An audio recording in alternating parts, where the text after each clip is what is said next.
That was in the Medbury area. They never obviously said they wanted to let 28 homes But, go, yeah. but they said that the repercussions of what they were doing would mean that these homes would be lost.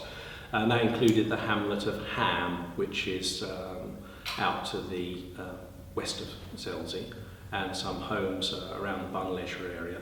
And in fact, one of their plans showed that they build their defences right through the Bun Leisure site, which would have been disastrous for Selsey's economy.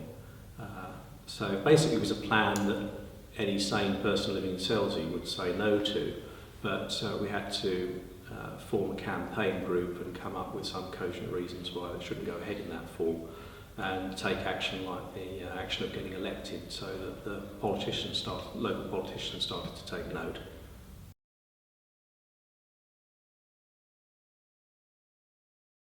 People have come up with various reasons. I remember just afterwards they were saying that in fact, one of our guys, the former chairman, Richard Dearsley, went down to the beach shortly before the flooding happened, and he reckoned that the barrier beach wasn't the width it should have been maintained at.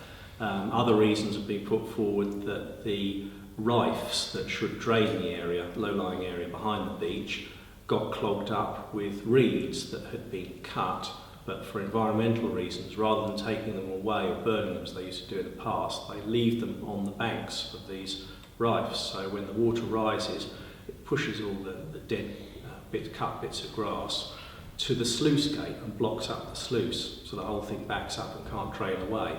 So that there may be various reasons. It's difficult to pinpoint one, and I think there have probably been various investigations taken place, especially since there was a big insurance claim, but I don't know what the outcome of those were.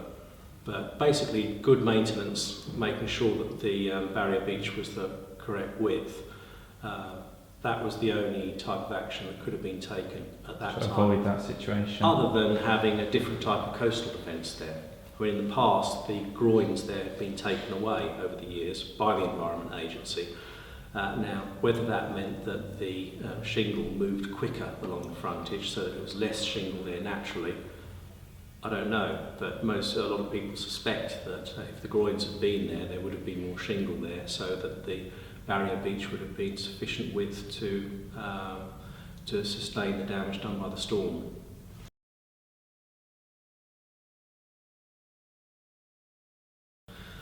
Well, if the coast defences were let to go rapidly without a lot of planning involved, then we'd suffer blight. And it's something that has been seen in Selsey in the past on a much smaller scale, when a few houses at the seafront have been falling in due to erosion. But if for whatever reason the government or whoever it was stopped defending the coastline and the erosion kicked in again, then because the amount of houses now in Selsey, it's a much bigger place, many of them crammed up against the coastline, we'd suddenly see quite a lot of houses falling into the sea effectively in a relatively short time. And that then would put people off investing in Selsey. It would mean that you'd have boarded up houses along the seafront, so it would change the character of the place quite rapidly. And also a couple of parts of Selsey are at risk from flooding, and there'd be much more immediate and catastrophic effects if the sea was let in, especially around the eastern side of Selsey. And that would have immediate social impact because of affecting the people who live there, but also the economic impact because, again, of lack of investment. People would think this is a place that's not worth living in, setting up a business in, and all that sort of thing.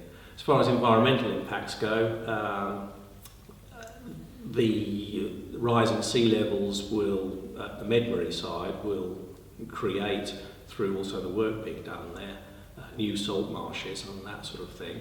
So there'll be you could call it a positive environmental effect there.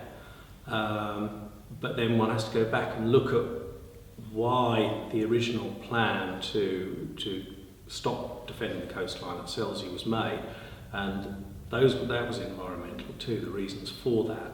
Although it's portrayed often as a coastal defence measure and flood defence measure, the real reason really seems to be that at Portsmouth and Southampton the coastal defences needed maintaining because they're big cities, sea levels predicted to rise, and it's obvious that you need to protect those places.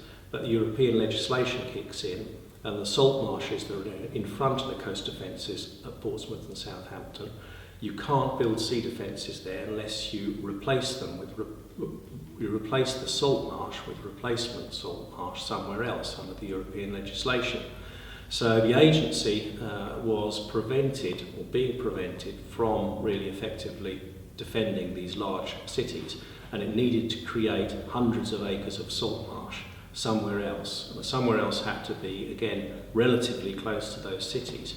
And if you look around the map of the Solent, one of the few places where you could create hundreds of acres of salt marsh very easily is at Medbury next to Selsey. So I think the real reason behind the plan was that. And although during the campaign we were saying that was the reason, it only really came out when the Environment Agency applied for planning permission for the Medbury scheme, when they said that if the scheme didn't go ahead, they'd be prevented from protecting 25,000 properties in Portsmouth and Southampton from rising sea level. So, it's the environmental effects in different affect people in different ways.